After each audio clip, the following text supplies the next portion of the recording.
सभी को जय मसीह की। आज के इस ऑनलाइन सर्विस में आप सभी का हम स्वागत करते हैं। परमेश्वर भला है, परमेश्वर की करुणा सदा की है।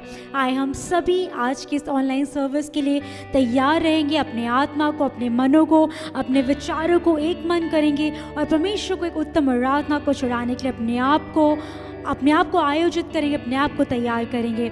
आए सभी एक क्षण के लिए अपने सिरों को झुकाएं, अपनी आंखों को बंद करें और पवित्र आत्मा की उपस्थिति को हम मांगेंगे। धन्यवाद करते यीशु मसीह, आपके नाम को हम ऊंचा उठाते हैं। राजा, आज के इस सबत के दिन के लिए आपको धन्यवाद देते हैं। पिता, एक और नया दिन दिया है ताकि हम मिलकर आपकी स्तुति कर सके, आपकी आराधना कर सके, आपकी हम प्रशंसा कर सके। इससे आपको धन्यवाद देते हैं। पिता परमेश्वर, शुरू से लेकर अंत तक आप हमारे सहभागी रहें। पिता परमेश्वर, हर एक कार्य में आप हमारी अगुवाई करें। पिता, हर एक कार्य से सिर्फ आपकी नाम की महिमा होने पाए। सारी आदर महिमा आपको देते हैं परमेश्वर। आराधना को, गीतों को, वचनों को आपके हाथों में सौंपते हैं परमेश्वर। आपकी उपस्थिति को हर एक जन अपने घर में, अपने कमरे में एहसास करने पाए। पिता धन्यवाद करते हैं। सारी आदर महिमा आपको देते हुए यीशु मसीह के नाम से मांगते पिता, आमेन आमेन। हालेलुया हालेलुया हालेलुया। हालेलुया। सभी उत्साह के साथ, खुशी के साथ रहेंगे। और आप सभी जानते हैं आज 15 अगस्त है, स्वतंत्रता दिवस है। और आज की स्वतंत्रता दिवस के लिए आप सभी को हम शुभकामनाएं देते हैं। और करीब 74 साल पहले हमारे भारत देश को आज़ादी मिली और सब ये बात हम सभी जानते हैं। लेकिन एक बात है जो अन्य जाति लोग नहीं जानते हैं, वो है कि इससे पहले हमारे भारत देश को आज़ादी मिले उससे कई सालों पहले परमेश्वर ने हम सभी को आज़ाद कर दिया था। हम सभी के पापों से हमें आज़ाद कर दिया था। हम सभी के श्रापों से हमें आज़ाद कर दिया था। आमेन। विश्वास करने वाले बोले आमेन आमेन आमेन। हम सभी आज़ाद बच्चे हैं, हम सभी परमेश्वर के आज़ाद, उसके चुने गए बेटा और बेटी हैं। आमेन। हो सकता है हमारे भारत देश को उसके बहुत साल बाद आज़ादी मिली, लेकिन 2020 साल पहले प्रभु यीशु मसीह ने अपने जान को क्रूस पर हमारे लिए देखकर, अपने जान को हमारे लिए बलिदान कर अपने लहू को हमारे लिए बहाकर हमें अपने पापों से, अपने श्रापों से, हर एक रोगों से, बीमारी से हमें आज़ाद किया। हालेलुया। और उस बात को हम आज भी याद करके उसकी स्तुति करते हैं, उसकी महिमा करते हैं। आमेन। लेकिन अभी भी अनेक से लोग हैं जो प्रभु यीशु मसीह को नहीं जानते हैं। अनेक से आत्माएं हैं जो अभी भी नरक के रास्ते में जा रही है। उन सभी को बचा कर लेकर आना, उन सभी को आज़ाद करना, उन सभी को पापों से, श्रापों से बचा कर लेकर आना हमारा कर्तव्य है। प्रिय लोगों, आए हम परमेश्वर से आराधना करेंगे, परमेश्वर से प्रार्थना करेंगे। आज इस स्वतंत्रता दिवस को याद करते हुए हम अपने भारत देश के लिए प्रार्थना करेंगे और परमेश्वर को धन्यवाद देंगे, उसकी आराधना करेंगे। परमेश्वर ने हमें बचाया है और हमें चुना है कि हम औरों को बचाकर स्वर्ग राज्य में लेकर आए। आमेन। आइए कुछ गीतों को गाकर उत्साह के साथ हम परमेश्वर के नाम की महिमा करें।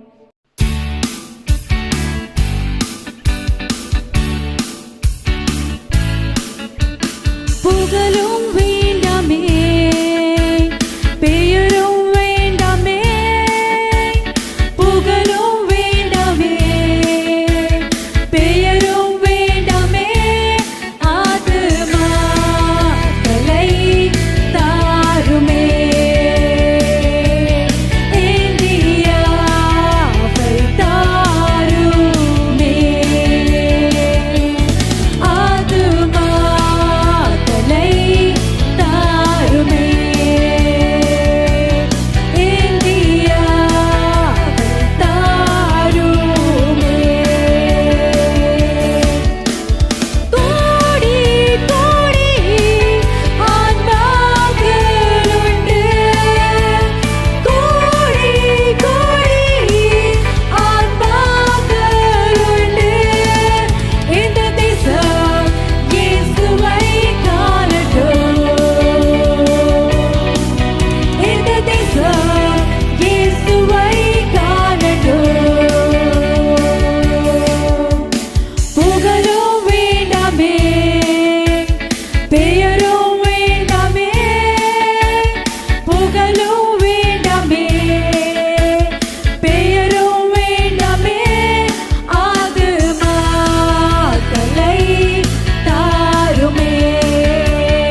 അഭിഷേകത്താൽ എന്നെ ആൾക്കൊള്ളൂ.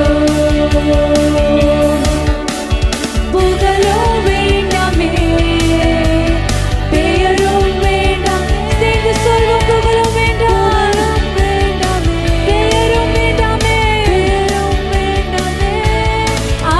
ஆத்துமாக்களை தாருமே, இந்தியாவை தாரும், ஆத்துமாக்களை தாருமே, ஆத்துமாக்களை தாருமே, இந்தியாவை தாருமே. हालेलुया, हालेलुया, हालेलुया। आज के दिन में काफ़ी लोग हैं, अनेक से लोग हैं यहाँ, संसारिक तरह से हम लोग को देखें तो सभी शान को देखते हैं, सभी चाहते हैं कि सबका बड़ा नाम हो, सभी चाहते हैं उनके पास बहुत से शौहरत हो। लेकिन अभी हमने गाया कि हमें नाम नहीं चाहिए, हमें शौहरत नहीं चाहिए, हमें आत्माओं की ज़रूरत है, हमें इस भारत देश की ज़रूरत है। किस लिए? ताकि हम इस भारत देश को अपने साथ स्वर्ग राज्य में लेके जाएं। हम नहीं चाहते कि हम इस देश में से कोई भी एक जना नर के रास्ते में जाए। आमेन, आमेन। हमारा देश स्वतंत्र हो चुका है, लेकिन अभी भी शैतान के जो जाल है, शैतान की जो चाल है, उससे छुटकारा नहीं पाया है, अभी भी पापों से छुटकारा नहीं पाया है। अभी भी हमें प्रार्थना करना है कि हमारा देश श्रापों से छुटकारा पाए, पापों से बचाया जाए। हालेलुया। एक और हिंदी गीत तो गाकर हम परमेश्वर के नाम की महिमा करेंगे। उत्साह के साथ रहें, खुशी के साथ रहें। परमेश्वर हमारे बीच में अद्भुत कार्यों को करने में सामर्थ्य है। आमेन। सभी तालों को बजाएंगे, उत्साह के साथ गाएंगे।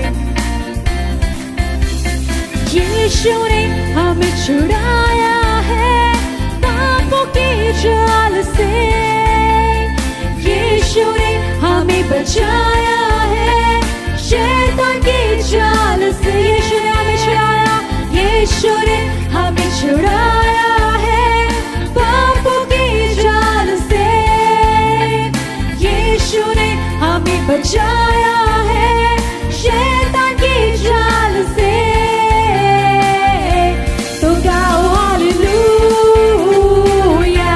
तो गाओ हालेलुया, तो गाओ हालेलुया, तो गाओ हालेलुया। हाथ उठा के बोले हालेलुया, तो गाओ हालेलुया, तो गाओ हालेलुया, तो गाओ हालेलुया। हमने शांति पाई है यीशु के नाम से, हमने पाई है क्षमा मुक्ति शापों से, हमने शांति पाई है यीशु के नाम से, हमने पाई है क्षमा मुक्ति शापों से। तो गाओ हालेलुया, तो गाओ हालेलुया, तो गाओ हालेलुया, तो गाओ हालेलुया। मिलकर गाएं हालेलुया, हालेलुया, तो गाओ हालेलुया, तो गाओ हालेलुया, तो गाओ हालेलुया।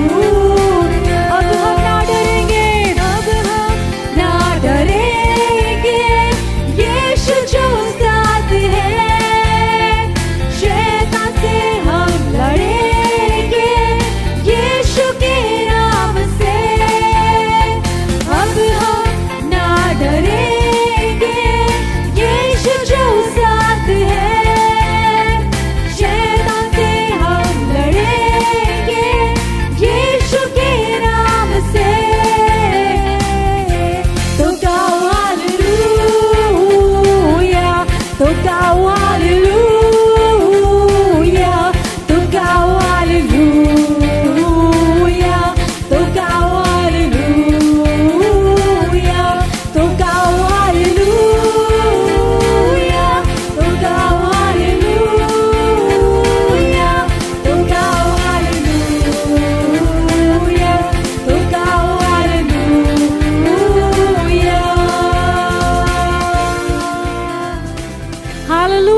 हालेलुया, हालेलुया, हमें हर समय परमेश्वर को हालेलुया गीत गाना है। अपनी आवाज़ों को ऊंचा उठाकर, अपने मनों की आवाज़ को खोलकर, अपने आत्माओं को खोलकर परमेश्वर के लिए गीत गाना है। क्यों? क्योंकि परमेश्वर ने हमें पापों से छुड़ाया है, परमेश्वर ने हमें श्रापों से बचाया है, परमेश्वर ने हमारे दिलों में शांति को दिया है, समाधान को दिया है। इसलिए हर पल हम परमेश्वर गीत गाते रहेंगे। आमेन, आमेन। आइए मिलकर एक और गीत गाकर हम आराधना की ओर जाएंगे। परमेश्वर हमारे बीच में वास कर रहा है, विश्वास के साथ रहे। परमेश्वर का वचन कहता है, जहाँ 2 या 3 लोग मेरे नाम से एकत्रित होते हैं, वहाँ पर मैं होता हूँ। हम शायद एक जगह में नहीं हैं, लेकिन हमारे विचार एक हैं, हमारे आत्माएं एक हैं। और अगर हमारे विचारों में एक मन है तो परमेश्वर हमारे बीच में वास करने में सामर्थ्य है। Hallelujah, hallelujah. हमारे भारत देश का परमेश्वर है, हमारे भारत देश का राजा है। हर समय उसका नाम ऊंचा उठाया जाए। आए मिलकर इस गीत तालू को बजाकर हम गाएंगे।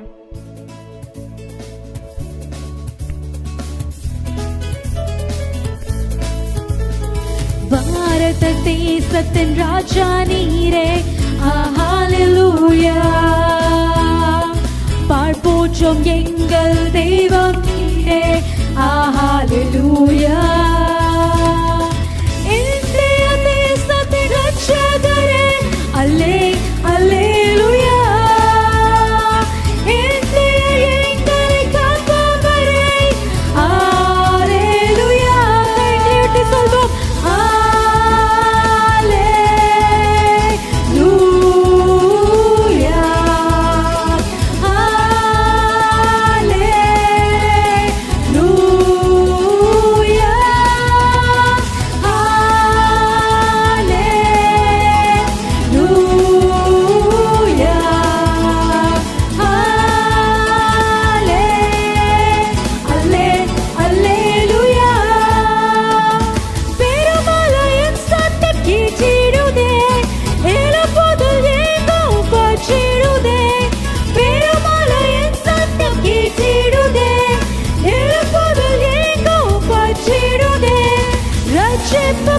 கைகளை சொல்வோம்,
हमारे भारत देश का प्रभु है, उसका नाम सबसे ऊंचा उठाया जाए। हमारे देश में, इस संसार में, हर एक जगह में सिर्फ प्रभु यीशु मसीह का नाम ऊंचा उठाया जाना चाहिए। आमेन, आमेन।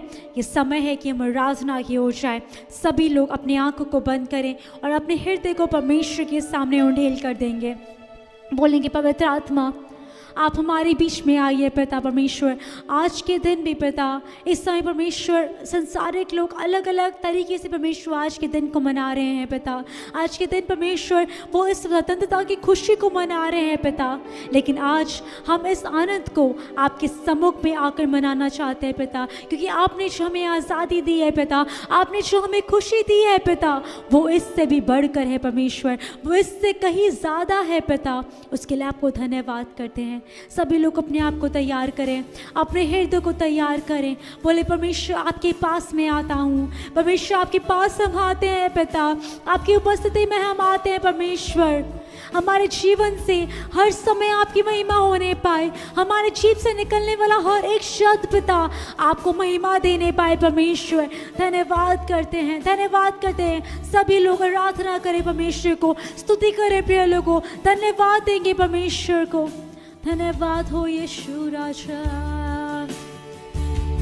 तेरे पास आता हूँ यीशु, तेरे पास आता हूँ यीशु, तेरे पास हर पल मेरी हर सांस तेरी स्तुति करती रहे। हर दिन मेरी हर बात तेरी महिमा गाती रहे। हर पल परमेश्वर हर समय हमारी हर एक सांस पिता आपकी स्तुति को करने पाए परमेश्वर। हर दिन पिता हमारी हर एक बात परमेश्वर आपके नाम को ऊंचा उठाने वाला बने पिता। धन्यवाद ये करते हैं यीशु। तेरी महिमा गाती रहे। तेरे पास आता हूँ, तेरे पास आता हूँ यीशु, तेरे पास। बोले परमेश्वर आपके पास आते हैं। ओ यीशु मैं आता हूँ यीशु,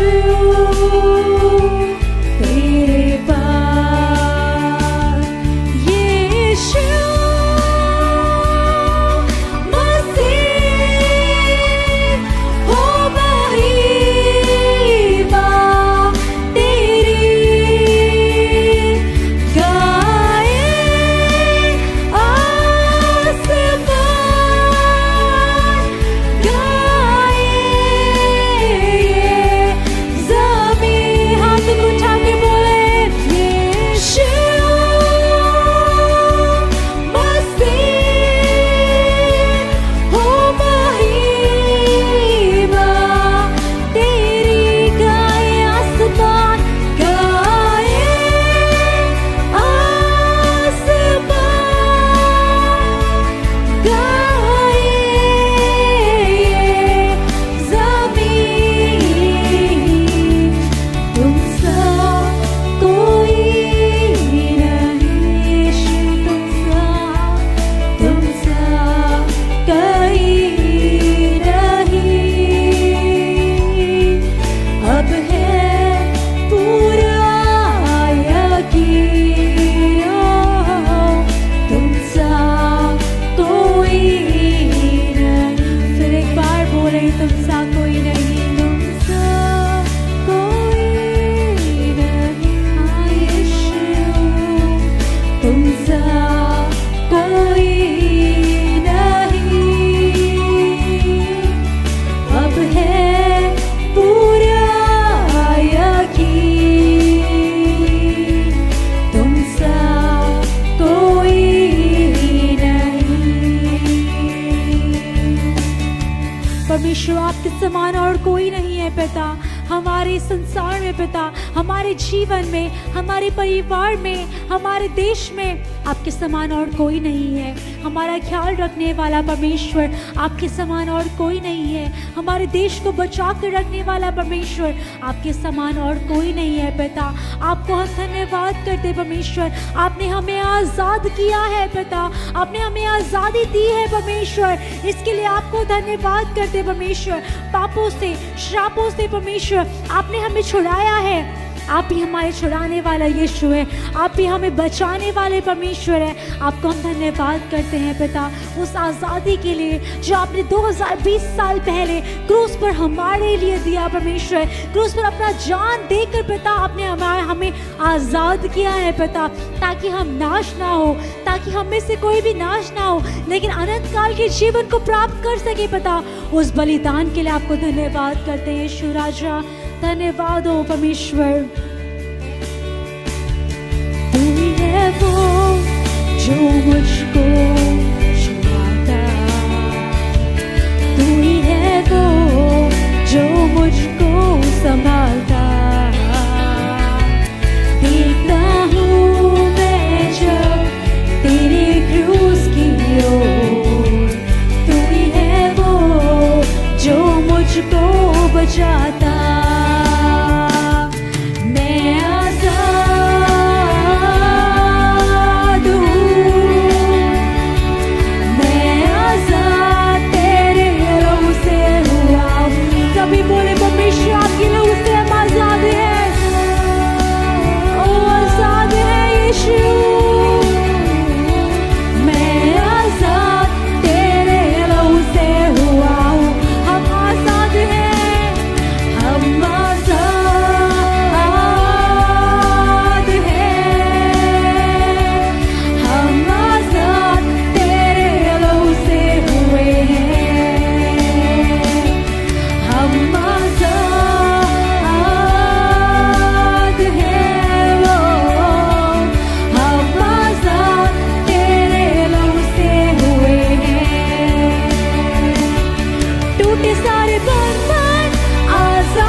घोषणा करें, बोले हम आजाद हैं पिता, आपके लहू से हम आजाद हैं। हर एक प्रकार के श्रापों से, हर एक प्रकार के पापों से, हर एक प्रकार के रोगों से परमेश्वर हम आजाद हैं। घोषणा करें हम आजाद हैं, हम आजाद हैं यीशु।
आपके लहू से आपने हमें आजादी दिया है पिता, हमारे बंधन को तोड़ दिया है, सारे बंधन टूट गए हैं और हम आजाद हो गए हैं यीशु। उसके लिए आपको धन्यवाद पिता।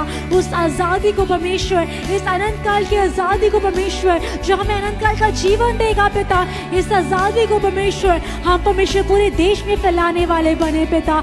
इस स्वतंत्रता को परमेश्वर हम पूरे देश में फैलाने पाए परमेश्वर। इस सत्य को पिता हम दुनिया के हर एक कोने कोने में फैलाने पाए पिता। आपका वचन कहता है तुम सत्य को जानोगे और सत्य तुम्हें स्वतंत्र करेगा पिता। हमने इस सत्य को जाना है पिता, इस सत्य को हम लेकर दुनिया में परमेश्वर, दुनिया के हर एक कोने में फैलाने पाए पिता। परमेश्वर हमें लेकर उपयोग कीजिए यीशु राजा पिता।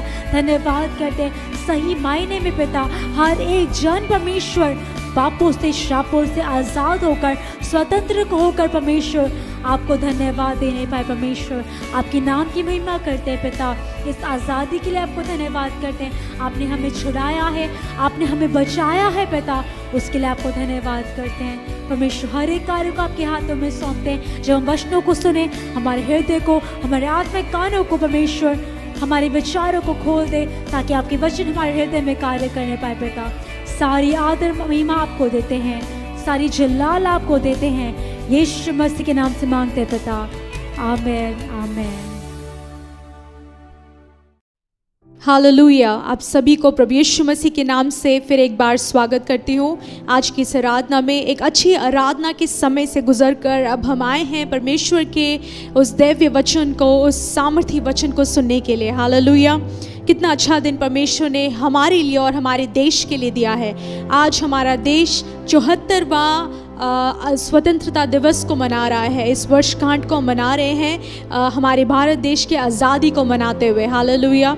लेकिन क्या आपका और मेरा देश वाकई में आज़ाद है? हर एक बंधन से जो परमेश्वर हमें आज़ाद करना चाहता है, क्या हमारा देश उन सभी कार्यों से आज़ाद है? हम उस आज़ादी को मना रहे हैं जो कि कई साल पहले हमें मतलब स्वदेशियों से मिला। लेकिन क्या आज हम वाकई में आत्मा में हर एक प्रकार से परमेश्वर में हमारा देश क्या आज़ाद है? हालेलुया। ये एक बहुत बड़ी सोचने की बात है, लेकिन हम इसके लिए लगातार प्रार्थना करें। मैं आगे वचनों में जाना चाहूँगी। उससे पहले आइए 1 मिनट के लिए अपने सिरों को झुकाएं और प्रार्थना में जाएं। प्रिय परमेश्वर, हम आपका धन्यवाद करते हैं। इस समय को आपके हाथों में सौंपते परमेश्वर। जो भी वचन हम सुनने वाले हैं परमेश्वर, जो भी वचन आप मेरे द्वारा बांटने वाले हैं, उसको आपके हाथों में सौंपती हूँ परमेश्वर। उसे लेकर अपने लोगों को, अपनी प्रजा को, अपने देश को आशीषित कर परमेश्वर। ये वचन हमारे अंदर क्रिया करे और परमेश्वर आपके लिए फलदायक होने पाए। प्रभु यीशु मसीह के नाम से प्रार्थना मांगती हूँ, आमीन। हालेलुया। आज के दिन में आपके बीच में बांटना चाहूँगी। जिस प्रकार से हम जानते हैं कि आज स्वतंत्रता दिवस को हम मना रहे हैं, अपने हमारे देश के बारे में मैं बांटना चाहूँगी। जो शीर्षक है वो ये है, एक महान राष्ट्र या एक महान देश। एक महान राष्ट्र, जैसे ही मैंने कहा, आपके दिमाग में कौन सा देश आया, कौन सा राष्ट्र आया, ये मैं नहीं जानती, आप ही जानते हैं। लेकिन एक देश को महान बनाने के लिए ऐसे कौन से कार्य हैं जो उस देश को, हमारे देश को या किसी भी देश को महान बनाता है, ग्रेट बनाता है? एक नेशन को ग्रेट क्या क्या चीज़ें बनाती हैं? हालेलुया। हम देखते हैं कि हमारा देश हो सकता है कई प्रकार से, आप आर्थिक तरीके से, उस तरीके से, इस तरीके से आप सोच रहे हो कि हमारा देश महान होना चाहिए, या एक समय पर हमारा देश एक महान राष्ट्र रहा होगा। लेकिन इस समय में क्या हमारा देश एक महान देश है? क्या हमारा देश एक महान राष्ट्र के नाम में आता है? कई देशों को हम जानते हैं, कोरिया हो गया, जापान हो गया, अमेरिका हो गया, वो कई महान राष्ट्रों के लिस्ट पर वो देश आते हैं। ये सब देश गिने जाते हैं। क्यों? क्योंकि कई प्रकार से वो देश महान है। लेकिन आज अगर आप और मैं, हम चारों तरफ देखें तो आज सभी के अंदर देशभक्ति जागी हुई होगी। हर जगह आपको मतलब ट्राई कलर का जो झंडा है, हमारे देश का जो झंडा है, सिग्नल से लेके, घरों के ऊपर से लेकर, पतंगों में लेकर, लोगों के चेहरों से लेकर, उनके कपड़ों से लेकर, हर जगह, टीवी से लेकर, फ़ोन से लेकर, हर जगह आपको आज हमारा जो देश का झंडा है, भारत देश का झंडा आपको देखने को मिलेगा। क्यों? आज एक दिन देशभक्ति बिल्कुल पीक पर है, बिल्कुल सिर चढ़ा हुआ है सबके। लेकिन क्या ये सब हमारे देश को एक महान देश बनाता है? हमारा देश सिर्फ हमारी नज़रों में नहीं, परमेश्वर की नज़रों में भी महान होना ज़रूरी है मेरे प्रिय लोगों। कई प्रकार से हम सोच सकते हैं जो हमारे देश में साधन है वो हमारे देश को महान देश नहीं बना सकता। आर्थिक समृद्धि हमारे देश को महान नहीं बना सकती। हमारे देश की आबादी उसे महान नहीं बना सकती। सेना की ताकत उसे महान नहीं बना सकती। उद्योग की क्षमता या कृषि क्षमता उसको महान नहीं बना सकती। शिक्षा नीति उसको महान नहीं बना सकती। हमारे देश की स्वास्थ्य सेवा जो है वो उसे महान नहीं बना सकता। हमारे देश का सरकार या मंत्री उसे महान नहीं बना सकता। ये सब हमारे देश को महान नहीं बना सकता। तो क्या है वो चीज़ें जो हमारे देश को महान बना सकती हैं? ये आपको और मुझे सोचना है। और क्या चीज़ हमें सोचने में मजबूर कर सकती है? जब हमारे दिल में सच में हमारे देश के लिए प्रेम होगा।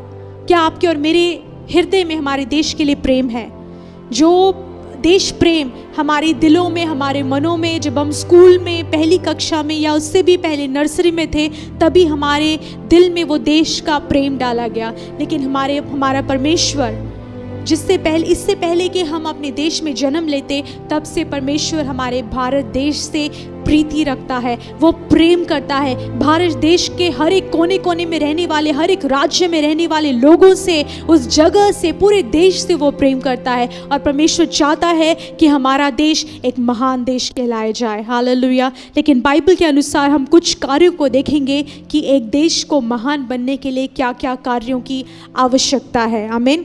व्यवस्था विवरण 4 अध्याय को मैं चाहती हूँ कि आप सभी खोलें, अपने बाइबल को निकालें और व्यवस्था विवरण 4 अध्याय को निकालें। उसमें बताया गया है कि एक देश किस प्रकार से परमेश्वर की नज़रों में महान कहलाया जाता है। व्यवस्था विवरण 4 अध्याय उसके 6 वचन से 8वें वचन तक हम पढ़ेंगे। इसलिए तुम उनको धारण करना और मानना, क्योंकि और देशों के लोगों के सामने तुम्हारी बुद्धि और समझ इसी से प्रकट होगी, अर्थात वे इन सब विधियों को सुनकर कहेंगे कि निश्चय ये बड़ी जाति बुद्धिमान और समझदार है। देखो कौन ऐसी बड़ी जाति है जिसका देवता उसके ऐसे समीप रहता हो जैसा हमारा परमेश्वर यहोवा, जबकि हम उसको पुकारते हैं। फिर कौन सी ऐसी बड़ी जाति है जिसके पास ऐसी धर्ममय विधि और नियम हो जैसे कि ये सारी व्यवस्था जिसे मैं आज तुम्हारे सामने रखता हूँ। हालेलुया। इन तीनों वचनों में वो सभी कार्य हैं जो एक देश को महान बनाती हैं, या परमेश्वर की नज़रों में एक देश इन सभी कार्यों के होने से महान बन सकता है। हालेलुया। हम 6 वचन में 3 वचन पढ़ा, उसमें से पहला वचन में मैं पहला पॉइंट आपको बताना चाहूँगी कि एक देश के महान, या हमारे भारत देश को महान बनाने के लिए परमेश्वर की बुद्धि और समझ का हमारे देश में होना बहुत ज़रूरी है। हालेलुया। 6 वचन बताता है, इसलिए तुम उनको धारण करना और मानना, क्योंकि और देशों के लोगों के सामने तुम्हारी बुद्धि और समझ इसी से प्रकट होगी, अर्थात वे इन सभी विधियों को सुनकर कहेंगे कि निश्चय ये बड़ी जाति बुद्धिमान और समझदार है। महान होने के लिए हमारे देश को बुद्धिमान और समझदार होने की आवश्यकता है। हालेलुया। क्या हमारा देश वाकई में बुद्धिमान और समझदार है? प्रिय लोगों, हमारे देश हमारी समझ से, हमारी बुद्धि से, खुद के बुद्धि से हमारा देश महान नहीं बन सकता। उसके लिए परमेश्वर का यानी कि दैवीय समझ, दैवीय बुद्धि होना ज़रूरी है। पूरी सरकार में, हमारे देश के हर एक लोगों में, देश की प्रजा में, देश के हर एक कार्य में जिसमें भी क्रियाशील होते हैं, उसमें परमेश्वर की बुद्धि और समझ का होना ज़रूरी है। हालेलुया। क्योंकि हम जब मनुष्य को देखते हैं या जो भी देश को चलाता है, वो अपनी चालाकी से, अपनी बुद्धि को इस्तेमाल करके जब जो भी कार्य किया जाता है वो नाश की ओर, विनाश की ओर या लॉस की ओर, हर एक प्रकार की दुर्घटना की ओर या कमी घटी की ओर हमें ले जाएगा। लेकिन जब परमेश्वर का दैवीय बुद्धि और ज्ञान हमारे देश में, हमारे देश के लोगों में कार्य करेगा, तो ज़रूर हमारा देश एक महान देश बनने पाएगा। हालेलुया। हालेलुया। हाथों को उठाकर सब हालेलुया बोले और हमारे देश के लिए उस परमेश्वर के दैवीय बुद्धि और ज्ञान की प्राप्ति के लिए प्रार्थना करें। आमीन। क्योंकि परमेश्वर का जो बुद्धि और परमेश्वर का जो समझ है वो क्या करता है, हर एक प्रकार से हर एक बुद्धि जो सही कार्य होना है उसके लिए प्रकाशन करता है, सही कार्य को हमारे नज़रों के सामने लाता है। सही समझ और सही बुद्धि क्या है? सही आशीष के द्वार को खोलती है। सिर्फ हमारे लिए नहीं, हमारे परिवार के लिए नहीं, हमारे पूरे राष्ट्र के लिए, हमारे राष्ट्र में जो राज्य हैं उन सभी राज्यों के लिए परमेश्वर के बुद्धि और परमेश्वर का समझ से भरकर कार्य करना ज़रूरी है। हालेलुया। और वो कैसे हो सकता है, ये मैं आप लोगों को क्यों बता रही हूँ, आप सोच रहे होंगे, क्योंकि कलीसिया ही वो स्रोत है जो घुटनों में आकर परमेश्वर के दैवीय ज्ञान और परमेश्वर की बुद्धि और परमेश्वर की समझ के लिए प्रार्थना कर सकती है। कलीसिया ही वो जरिया है जो परमेश्वर की समझ और परमेश्वर के ज्ञान को अपने देश में लेकर आ सकती है। आपके घुटने जब प्रार्थना में टिकेंगे कि परमेश्वर हमारे देश को अपनी बुद्धि के अनुसार चला, हमारे देश के सरकार को अपने ज्ञान और अपने समझ के अनुसार चला, तो वाकई में प्रिय लोगों हमारा देश महान देश बनने पाएगा। हालेलुया। सेकंड पॉइंट की ओर हम जाएंगे। दूसरा पॉइंट हम देखते हैं 7वें वचन में, और 7वां वचन इस प्रकार कहता है, देखो कौन ऐसी बड़ी जाति है जिसका देवता उसके ऐसे समीप रहता हो जैसा हमारा परमेश्वर यहोवा, जबकि हम उसको पुकारते हैं। हालेलुया। दूसरा पॉइंट ये है कि हर समय इस देश के लोग परमेश्वर को पुकारने वाले बने रहें। क्या आप और मैं, क्या इस देश के लोग परमेश्वर को पुकारने वाले लोग हैं? दुर्घटना के समय या ऐसी कोई भी कमी घटियों के समय, परेशानियों के समय, महामारी के समय, क्या हमारा देश परमेश्वर को, प्रभु यीशु मसीह के नाम को पुकारता है? जब भी मुसीबत के समय या किसी भी समय, जब आप और मैं और हमारा देश का सरकार, हमारे देश को चलाने वाले लोग, हमारे देश के उच्च पद पर बैठे हुए लोग, हमारे देश के कोने कोने में रहने वाले लोग, हमारे देश के गरीब लोग या धनी लोग, जब सभी परमेश्वर को पुकारेंगे तो उस समय हमारा देश महान देश बन सकता है। क्योंकि जब हम परमेश्वर को पुकारते हैं तो हमारी मदद परमेश्वर की ओर से आती है। हमारे देश को महान होने के लिए ये चीज़ डिसाइड करता है कि हम परमेश्वर के कितने करीब है, हमारा देश कितना परमेश्वर को ढूंढता है, कितना उसके सामने झुकता है, कितना परमेश्वर को याद करता है, कितना परमेश्वर को देखता है, कितना अपनी नज़रों को परमेश्वर की ओर उठाता है। आप और मैं इस भारत देश के लोग हैं। आप और मेरी जिम्मेदारी है कि हमारी नज़रें परमेश्वर की ओर उठे, हमारे हाथ हम परमेश्वर की ओर फैलाएं, हमारे आंसुओं को हम परमेश्वर के हुजूरी में बहाएं, हमारे हाथ परमेश्वर के ओर प्रार्थना में दंडवत करें, हमारे हाथ प्रार्थना में जुड़ जाएं उस परमेश्वर के सामने। हालेलुया। क्योंकि बिना प्रार्थना के कोई भी देश एक महान देश नहीं बन सकता। प्रिय लोगों, मैं आपको याद दिलाना चाहूँगी, आपको बताना चाहूँगी कि कोरिया जो देश है वो एक समय पर बिल्कुल अकाल में पड़ा हुआ या बिल्कुल गरीब देश, एक निर्धन देश और एक परेशानियों से गुजरता एक देश था। लेकिन वो देश उस परिस्थिति से एक उच्च पद पर एक महान देश कैसे बनने पाया? क्योंकि कोरिया के देश के लोग जो हैं परमेश्वर के सामने उन्होंने मध्यस्थता और प्रार्थना में समय को बिताया, अपनी नज़रों को उन्होंने परमेश्वर की ओर उठाया, अपने घुटनों को उन्होंने प्रार्थना में परमेश्वर के सामने टिकाया। और आज आप देख सकते हैं कि कोरिया जो देश है वो एक उच्च पद पर है, वहाँ के लोग आशीषित हैं, विज्ञान के स्तर पर हर एक प्रकार से वो एक महान देश बनने पाया है। क्या हम भारत देश को भी उस प्रकार के एक देश के लिस्ट में देखना चाहते हैं?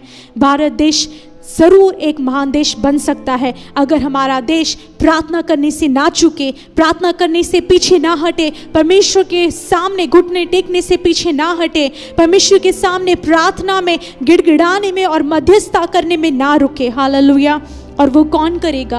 आप जैसे और मेरे जैसे लोग, कलीसिया जाने वाले लोग, विश्वासी लोग, परमेश्वर के लोग जब परमेश्वर के सामने अपने देश के लिए घुटने टेकेंगे तो हमारा देश वाकई महान और एक आशीषित और एक हरियाली से भरा देश हो सकता है। प्रिय लोगों, आमीन।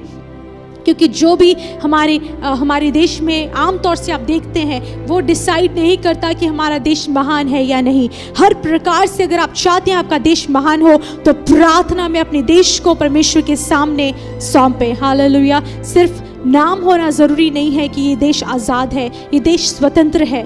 काफ़ी ऐसी चीज़ हैं जिसने हमारे देश को, हमारे देश के लोगों को हर एक प्रकार से जकड़ रखा है। हम कितने कार्य हैं जिसके हम अधीन होकर जी रहे हैं, जिसके अधीन भारत देश है। कई प्रकार से हम देखते हैं भारत देश एक गलत रास्ते में जा रहा होगा या एक गलत नेता के अधीन होगा या एक गलत मतलब अधिकारी के कंट्रोल में है। अगर ये सब हम नहीं देखना चाहते, बीमारी के अधीन है, ये नहीं देखना चाहते, हर एक प्रकार के गलत कामों के अधीन है, भ्रष्टाचार के अधीन है, अगर ये सब हम नहीं देखना चाहते तो आपके और मेरे घुटने, भारत देश के हर एक कलीसिया को घुटने टिकाकर परमेश्वर के सामने प्रार्थना में अपने देश को परमेश्वर के हुजूरी में लेकर आना होगा। हालेलुया। क्योंकि इसी को हम व्यवस्था विवरण में पढ़ रहे हैं।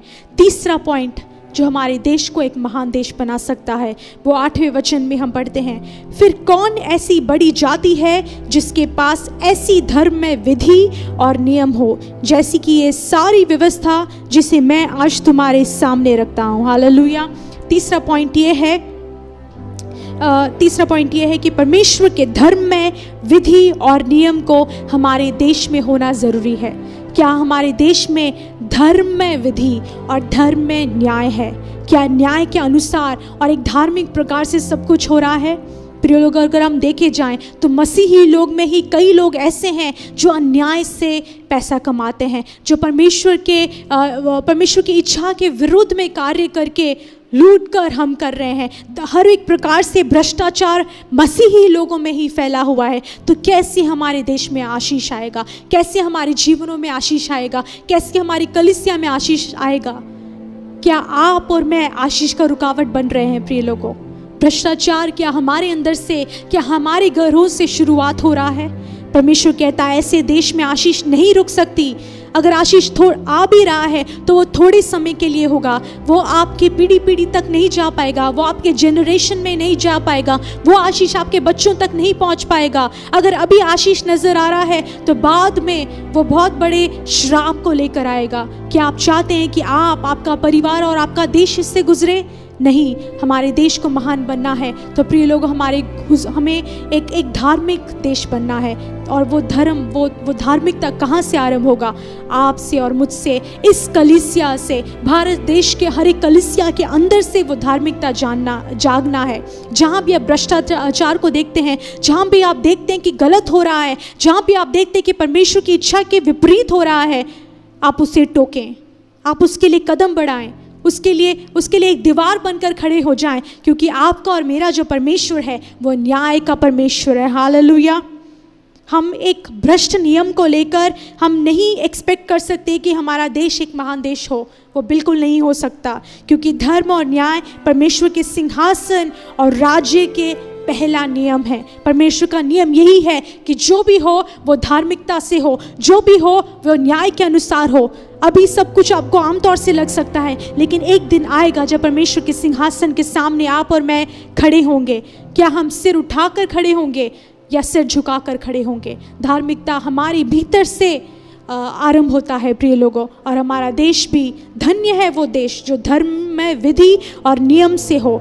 जैसे कि ये सारी व्यवस्था जिसे मैं आज तुम्हारे सामने रखता हूँ, परमेश्वर हर एक व्यवस्था को हमारे सामने रखता है और चाहता है कि हम उसे पालन करें और हम दूसरों को भी प्रोत्साहित करें कि धर्म को, धार्मिकता को, धर्म में नियमों को पालन करें और दूसरों को प्रोत्साहित करें। हालेलुया। और इसके लिए अगर आप धार्मिक तौर से रह रहे हैं लेकिन आपके चारों तरफ भ्रष्टाचार है, अधर्म के कार्य हो रहे हैं और कुकर्मी कार्य हो रहे हैं, तो आपके घुटने प्रार्थना में टिकने चाहिए। उन लोगों के लिए, ऐसे लोगों के लिए जिनको आप जानते हैं या जिनको आप देखते हैं, जिनके बारे में आप अखबार में पढ़ते हैं, जिनके बारे में आप सुनते हैं, उनके लिए आप प्रार्थना करें कि परमेश्वर का धार्मिकता और न्याय हमारे देश में, हमारे देश के लोगों में, हमारे देश को चलाने वालों में, हमारे देश के कोने कोने में बसे हुए बिजनेसमैन से लेके हर एक प्रकार के लोगों में परमेश्वर की धार्मिकता और परमेश्वर का न्याय प्रवेश करे। हालेलुया। क्योंकि मैं विश्वास करती हूँ कि कलीसिया ही वो माध्यम है जो परमेश्वर की आशीष को और हमारे देश को जोड़ सकता है। हमारी प्रार्थना ही है जो परमेश्वर की आशीष को हमारे देश तक पहुँचा सकती है। हमारे घुटने और हमारे मुँह से निकलने वाले हर एक बातें जो अंगीकार की जाती हैं, वही परमेश्वर के आशीष को हमारे देश से जोड़ सकती हैं। हालेलुया। विश्वास के साथ प्रार्थना कीजिए, सिर्फ अपने लिए, अपने परिवार के लिए नहीं, हमारे देश के लिए, हमारे देश के हर एक राज्यों के लिए प्रार्थना करना आपका और मेरा जिम्मेवारी है। हालेलुया। हम एस्तर के बारे में जानते हैं, बाइबल हमें एस्तर के बारे में बताती है किस प्रकार से अपने राज्य के लिए, अपने देश के लोगों के लिए, अपने राज्य के लोगों के लिए, अपने प्रजा के लोगों के लिए वो घुटने टेक कर, उपवास कर कर, रो कर, गिड़गिड़ा कर उसने प्रार्थना किया। क्या हम उस प्रकार से हैं? क्योंकि हमारे भारत देश की असली स्वतंत्रता, असली आज़ादी हम ला सकते हैं, हमारा विश्वास ला सकता है, हमारा अच्छा इंटेंशन जो बोलते हैं, हमारी अच्छी सोच उस आशीष को ला सकती है और हमारे देश को महान बना सकती है। हम जानते हैं कि कैसे अमेरिका जो है एक महान देश कहलाया जाता है। क्यों? क्योंकि हर एक कार्यों में वो परमेश्वर के नाम को लेकर करते हैं, हर एक कार्य को प्रार्थना करके आरंभ करते हैं। अगर हम चाहते हैं कि भारत देश ऐसा बन जाए, हो सकता है हमारा भारत देश मोदी के हाथ में है, हम सोच सकते हैं मोदी ऐसा कर रहा है, हम क्या करें। आप मोदी के लिए प्रार्थना कर सकते हैं, हमारे प्राइम मिनिस्टर के लिए, हमारे प्रेसिडेंट के लिए, हर एक एमएलए एमपी के लिए आप प्रार्थना करें, हमारे देश को चलाने वालों के लिए, पार्लियामेंट के लिए आप प्रार्थना करें। आपके विश्वास की प्रार्थना हर एक बंधन को तोड़ सकती है और हमारे देश को महान बना सकती है। हालेलुया। हमारे भारत देश का नाम बाइबल में दिया गया है। आमीन। इसका मतलब है परमेश्वर हमसे प्रेम करता है, भारत देश से प्रेम करता है। हालेलुया। आज पतंग उड़ाने से पहले, आज भारत के झंडा को लहराने से पहले, स्टेटस डालने से पहले आप प्रार्थना करें अपने देश के लिए, हाथ बढ़ाकर अपने देश के लिए आशीष बोलकर कि परमेश्वर हमारा देश महान हो, हमारा देश जैसे आप चाहते हैं वैसा एक देश बने, हमारा देश एक धार्मिकता से भरा देश बने, हमारा देश एक उज्जवल और आशीष का कारण बनने वाला देश बने। हालेलुया। आइए अपने सिरों को झुकाएं और इस समय अपने देश को, हमारे देशवासियों को, हमारे परिवारों को, हमारे आस पड़ोस को परमेश्वर के हाथों में सौंपें, क्योंकि आप जहां हैं वो भारत देश है। प्रिय लोगों, आप भारत देश में ही मौजूद हैं और ये परमेश्वर के हाथों में होना ज़रूरी है। धन्यवाद करते हैं परमेश्वर इस समय के लिए जो आपने हमें दिया है। परमेश्वर आज के सबत का दिन जो कि स्वतंत्रता दिवस भी है, परमेश्वर मैं प्रार्थना करती हूँ और भारत देश को आपके हाथों में सौंपती हूँ, भारत देश के हर एक लोगों को आपके हाथों में सौंपती हूँ। परमेश्वर हर एक प्रकार से भारत देश महान बनने पाए। परमेश्वर भारत देश सच में आत्मिक तरीके से भी स्वतंत्र और आज़ाद होने पाए। परमेश्वर हमारे भारत देश को, इसके लोगों को, इसकी प्रजा को, इसके हर एक कार्य को, इसके भविष्य को आपके हाथों में सौंपते हैं। आप लें परमेश्वर, से लें और उसे संभालें और उसे पवित्र बनाएं। परमेश्वर एक धार्मिक देश, एक धर्म में नियम और परमेश्वर नीति का पालन करने वाला देश बनने पाए। परमेश्वर आपकी विधियों पर चलने वाला देश बनने पाए, आपको हर एक कार्यों में परमेश्वर प्रथम स्थान देने वाला एक देश बनने पाए। परमेश्वर और आपको ढूंढने वाला, आपको खोजने वाला, आपको याद करने वाला देश बनने पाए। परमेश्वर हमारी कमी घटियों को लेकर हम आपके सामने आते हैं, हर एक कुकर्म को, हर एक भ्रष्टाचार को, हर एक पाप को, परमेश्वर हर एक श्राप को हमारे भारत देश से दूर करिए, हमारे परिवार से दूर कीजिए, हमारी कलीसियाओं से दूर कीजिए। परमेश्वर आपके प्रेम को ढेलते हुए भारत देश को आपके हाथों में सौंपते हुए, हमारी कलीसियाओं को आपके हाथों में सौंपते, सभी परिवार जो हमारे देश के लिए प्रार्थना कर रहे हैं, गिड़गिड़ा रहे हैं, परमेश्वर उन सभी को आपके हाथों में सौंपते हुए, पार्लियामेंट को आपके हाथों में सौंपते हुए, परमेश्वर राष्ट्रपति भवन को आपके हाथों में सौंपते हुए, हर एक जगह से परमेश्वर जहां हमारे भारत देश के लिए परमेश्वर नियमों का पालन किया जाता है, परमेश्वर और परमेश्वर नीति और नियम निकल कर आते हैं, आदेश निकल कर आते हैं, डिसीजंस निकल कर आते हैं, उनको आपके हाथों में सौंपते हैं। सारी आदर महिमा आपको मिले। प्रभु यीशु मसीह के नाम से प्रार्थना मांगते हैं पिता। हमारे प्रभु यीशु मसीह की करुणा, पिता परमेश्वर का प्रेम और पवित्र आत्मा की सहभागिता हमारे साथ, हमारी कलीसिया के साथ और हमारे देश के साथ परमेश्वर आपके दूसरे आगमन तक बना रहे। आमीन आमीन। टूटे सारे बंधन आजाद हुए हैं, टूटे सारे